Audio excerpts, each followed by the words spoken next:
akaanza kukuja na paketi za CD kwa mfuko nyumbani. Amekaa 2-3 days nje.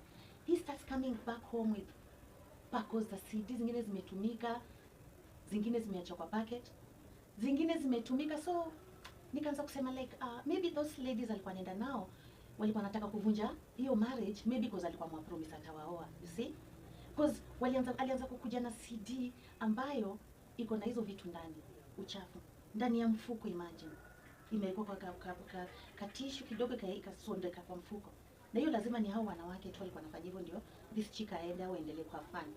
Imagine. I can remember there's a time akienda kuzaa her last born. The day she came from the maternity ward, she called me at around 9 there, because she came from hospital. She was brought home at around 7. And the husband wasn't there. Buddies are the ones who took her to their place. Imagine, she called me telling me, she was crying, Ebu come kidogo. I went to her place. Where? She had come from the maternity. 2 hours had not even elapsed. The hubby is coming home. Amevaa denim jeans na top, chafu. He starts scolding her that why haven't you washed my clothes?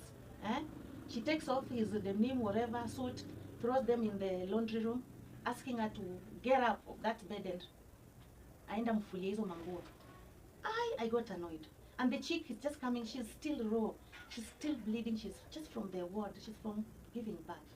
Imagine, I got very annoyed. I went to that bathroom to wash his clothes. I told him, okay, I'm gonna do it for you. Vile nilitumbukiza mkono kwa pocket, nikatoa CD iko na hizo vitu. Imagine, imetumika na imeingizwa ndani ya pocket. Na hii pocket nyingine iko na a white handkerchief ambaye ni kama dema alijipanguzia na kaiweka pia kwa mfuko. Hiyo ni maisha gani? Imagine.